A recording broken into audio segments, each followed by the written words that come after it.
everyone, and welcome to Rainier View. My name is Michelle. We're so excited you're joining us today as we continue in our series called Healthy, where we'll be taking a look at what it means to be truly healthy in all areas of our lives. Today, we're going to be talking about how pursuing mental health actually helps us become spiritually healthy. We'll be discussing issues surrounding depression, anxiety, and more. So if you have younger viewers, please visit rvcc.online for more resources. Here's Pastor Erica. Hey everyone, thank you so much for joining us today. My name is Erica and I'm our Graham Student Ministry Pastor and I'm a member of our teaching team here at Rainier View. We are in the second week of a series called Healthy, where we are looking at these different parts of our lives, and it's all of these things that we want to be healthy in, but we're actually looking at how being healthy in those ways also helps us be spiritually healthy.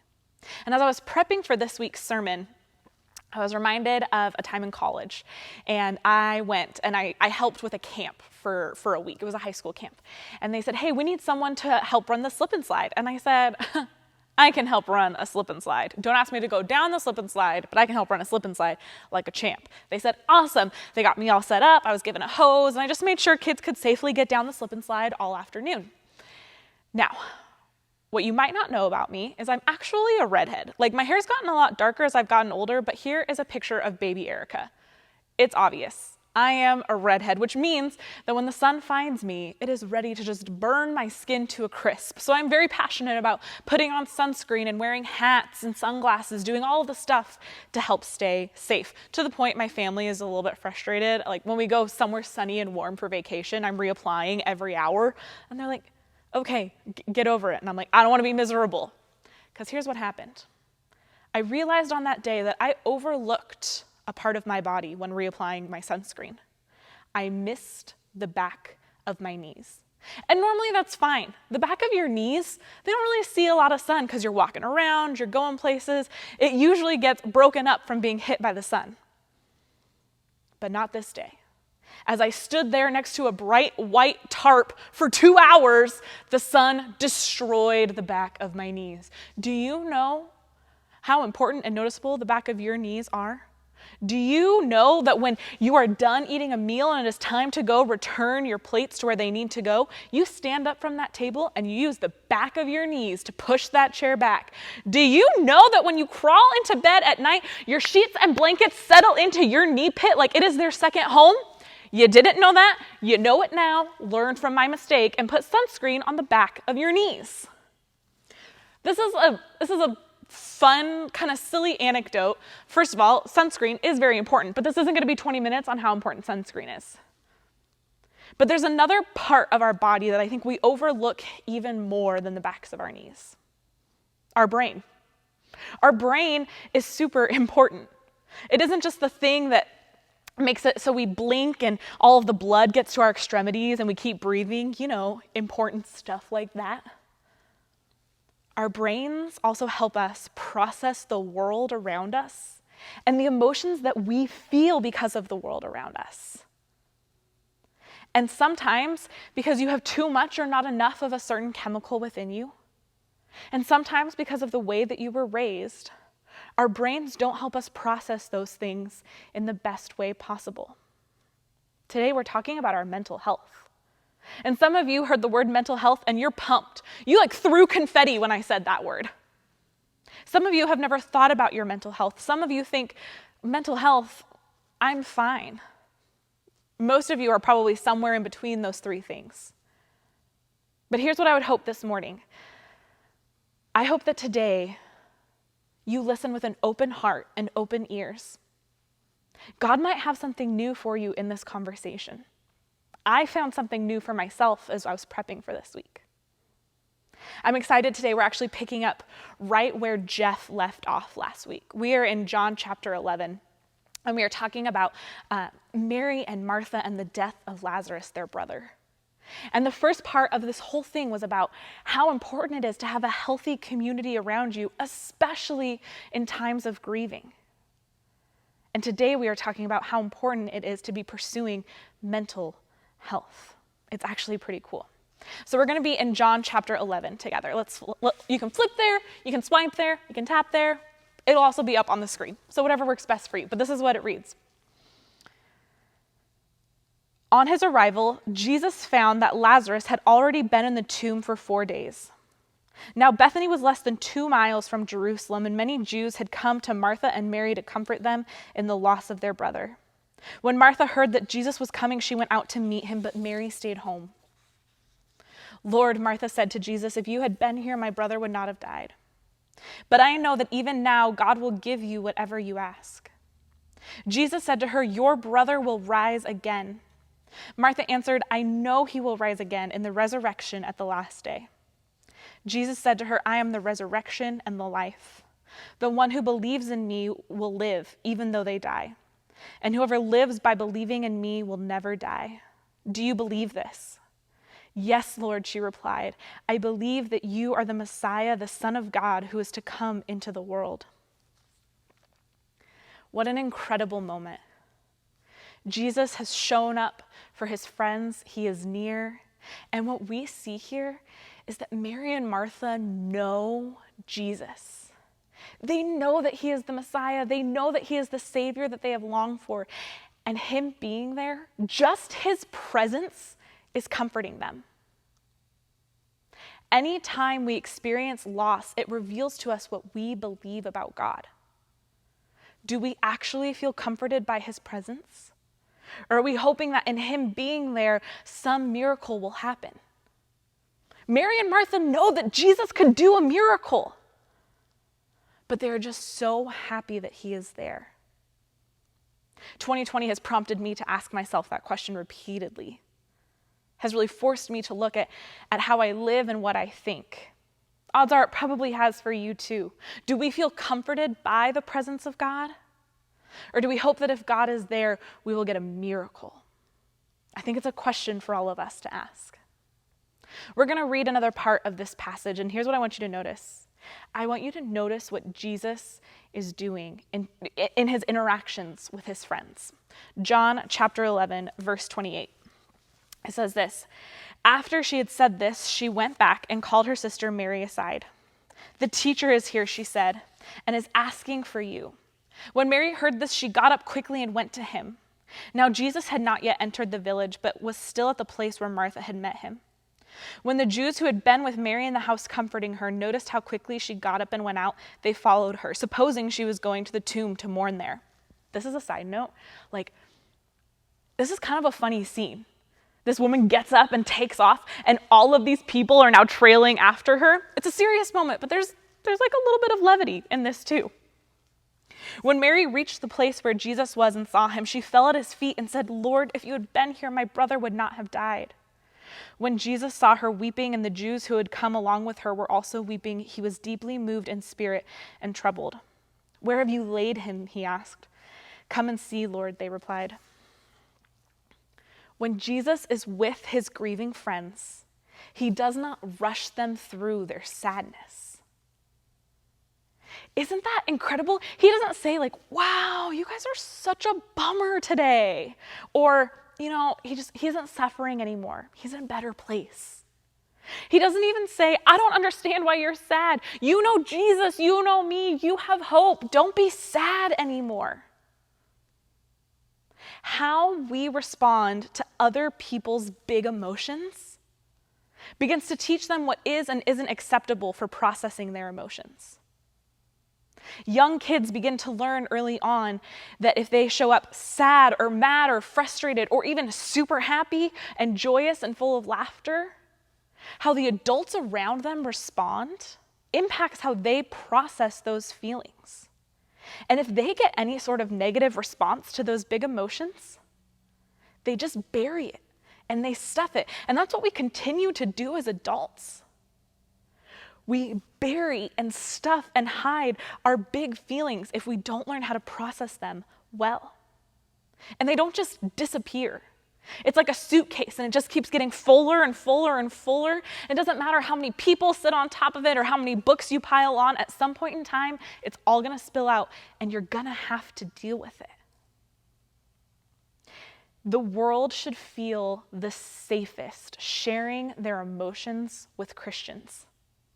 We have the example of Jesus who let his friends be sad. When we read the Old Testament, there is a book called Lamentations, lamenting, being sad about stuff. But we don't want to see our friends suffer. We don't want to see our loved ones being sad, and so we quickly try to move them through onto the next thing. We try to remind them that God is powerful, that Jesus heals, that the Holy Spirit comforts us.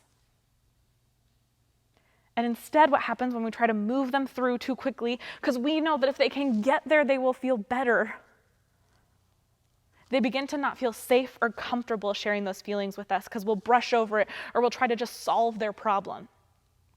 And so this is what I've learned. This is a question I've begun to ask, and I've had to learn to ask this question the hard way after enough friends and family were like, you have to stop trying to solve my problems, Erica. When someone comes to me and they are sad or they're frustrated or they have some sort of problem, I ask them this question: do you want advice or do you just want me to listen? Now, obviously, if it's a super scary or serious situation, I interject and I help how I can. But odds are, most people just want to vent about their day. And so it gives them that space. They learn, okay, if I tell Erica that, they will share that with me. It also reminds them that I give pretty good advice. And if they want to hear it, I am happy to share. We're going to read a second part of this passage. And again, I want you to notice how Jesus is responding. This is just a good rule of thumb when you're reading the Bible. Notice what Jesus is doing. So when someone says, like, I want to be like Jesus, you know what Jesus does. If someone says, what would Jesus do? You know what Jesus did. And so it can kind of inform how you handle things now. But we're going to be in John chapter 11, verse 35. This is what it reads. Jesus wept. Then the Jews said, see how he loved him? But some of them said, could not he who opened the eyes of the blind man have kept this man from dying? Jesus has shown up at the grave of his friend. 100% God and 100% human. And he weeps. He is sad. That is not weakness. That is showing that he is in a healthy community where he can share that, where he has his feelings and he can express them. I had to print this on different paper, so it stuck there for a moment. Jesus' community knew the value of leaving space for broken hearts, for grieving. Here's the kicker of the whole thing. Jesus knows that he has the power to bring his friend back to life. And spoiler alert, he does. But in this moment, his friend is dead and he is sad. When you say yes to following Jesus, you get to know the end of the story. You get to know that there is heaven and there is restoration and there is healing and there is Jesus. But that does not mean that you will not be sad on your time here on earth. And we have got to learn how to handle these moments well. Remember what I said earlier? That unaddressed emotions don't just miraculously go away. They get buried and stuffed until we have to deal with it. Please don't also assume that this is me saying, just follow every emotion or whim that comes your way and be ruled by it. I'm not saying either of those things. When we pursue mental health, we are pursuing our spiritual health because we learn that we are not defined by our emotions, but Jesus defines us. But we learn how to deal with our emotions in a healthy way because Jesus is alongside us. We're going to head into the last portion of what we're reading today. And again, the thing I've said every other time is still true. I want you to notice what Jesus is doing. John chapter 11, verse 38 reads, Jesus, once more deeply moved, came to the tomb. It was a cave with a stone laid across the entrance. Take away the stone, he said. But Lord, said Martha, the sister of the dead man, by this time there's a bad odor, for he has been there 4 days. Then Jesus said, did I not tell you that if you believe, you will see the glory of God? So they took away the stone. Then Jesus looked up and said, "Father, I thank you that you have heard me. I knew that you always hear me, but I said this for the benefit of the people standing here, that they may believe that you sent me." When he had said this, Jesus called out in a loud voice, "Lazarus, come out!" The dead man came out, his hands and feet wrapped with strips of linen and a cloth around his face. Jesus said to them, "Take off the grave clothes and let him go." Do you notice how Jesus responds to this potentially gross situation? He is completely unfazed by it. As I was studying and I was preparing for this sermon, I didn't read like medical journals or anything like that. I was reading biblical commentaries, and I was very caught off guard by how frankly they discussed what happens to our bodies after we die. I had to do a lot of skimming. I can't handle that. I got kind of a weak stomach. I can't watch Grey's Anatomy, just none of those things. But here's what I learned. Because of where Jesus and his friends were living, it would have been warmer there than it probably is here in Washington. Therefore, the body would have begun decomposing pretty quickly, which means there would have been a super strong smell wafting out of that cave. And it's a good thing that I am not the savior of the world, because if I had shown up there and they would have said like, "Hey, Erica, it's probably pretty stinky in there," I would have said, "Cool, does someone else want to go first? Do we want to put a fan in front of the tomb to air it out a little bit, get some air circulating? I hear baking soda really helps to remove stenches, or we could light a candle. I don't know, something else." But Jesus marches to that tomb with full confidence and conviction and declares, "Lazarus, come alive." Isn't that incredible? We oftentimes treat our mental health like the stinkiest parts of ourselves. The part we don't want anyone else to see, the part we don't want to share with anybody else, the part that we think would chase someone else away. First of all, it doesn't chase Jesus away, so you get to share all of it.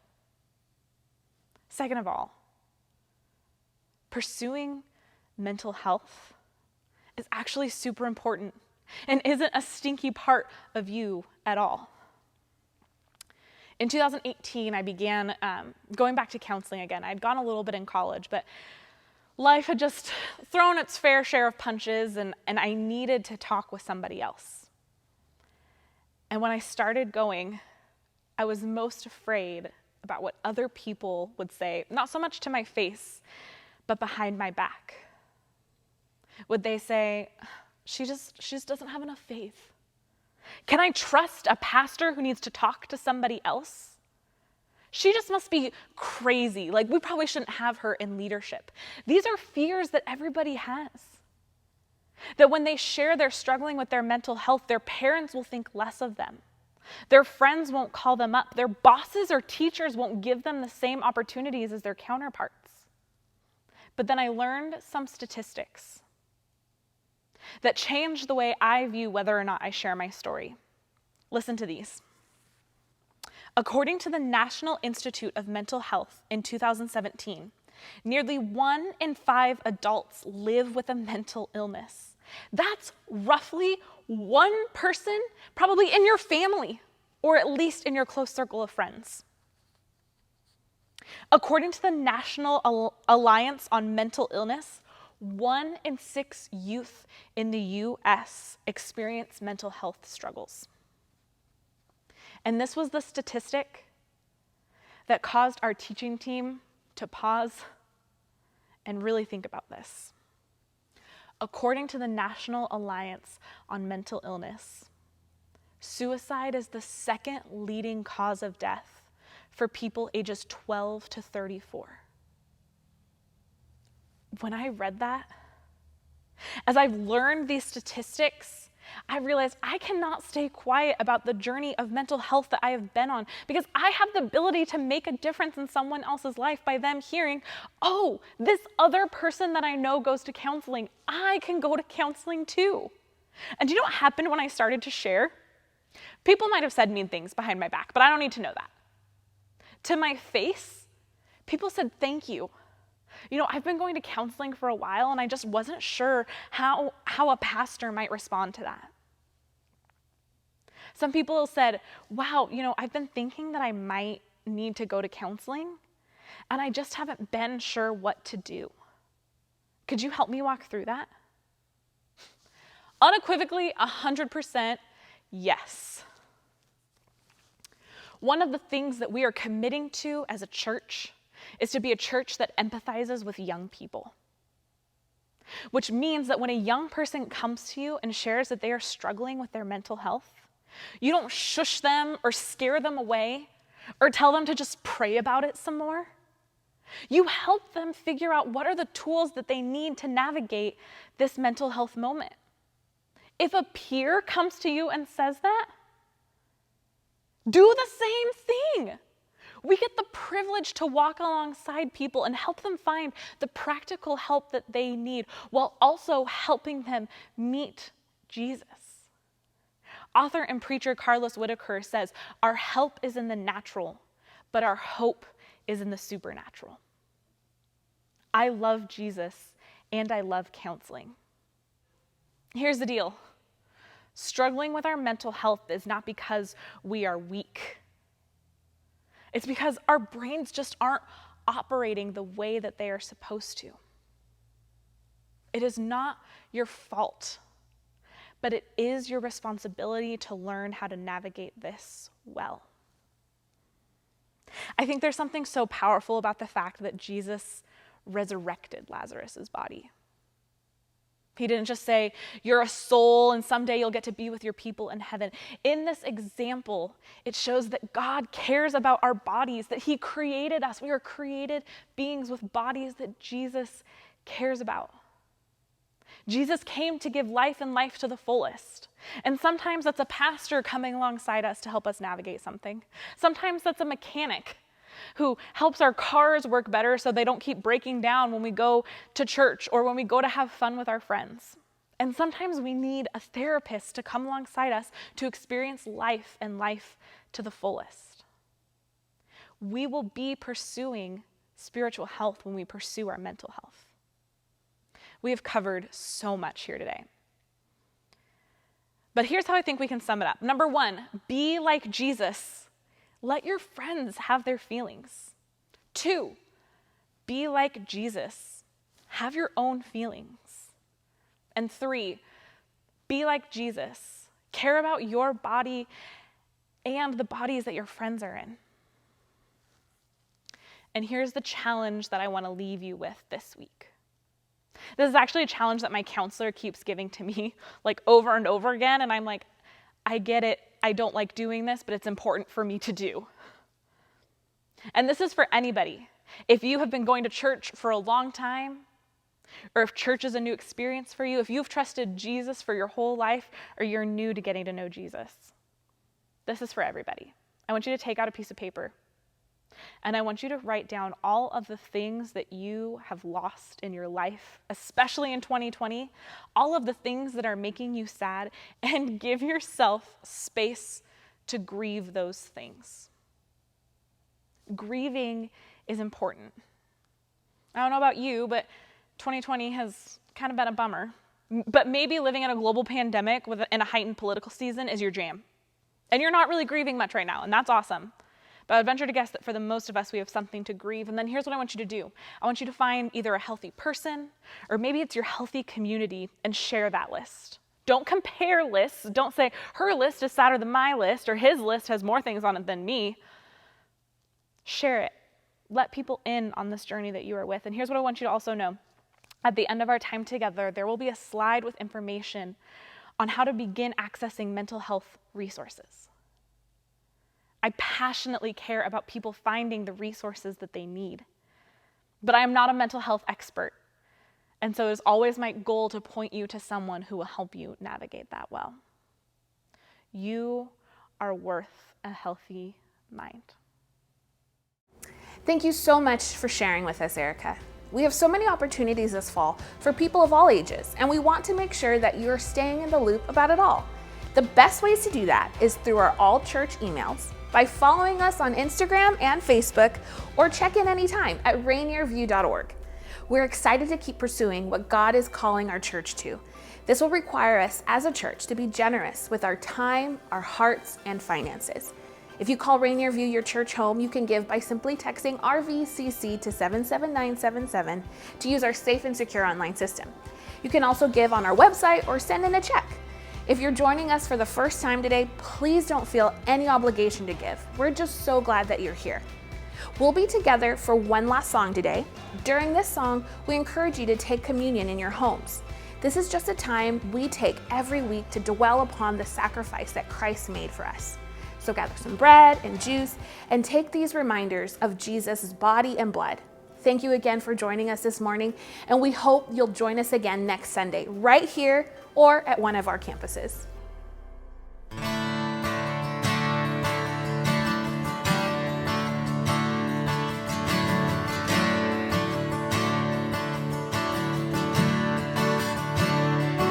You unravel me with a melody. You surround me with a song of deliverance from my enemies, till all my fears are gone, and I'm no longer a slave to fear, 'cause I am a child of God, and I'm no longer a slave to fear, 'cause I am a child of God.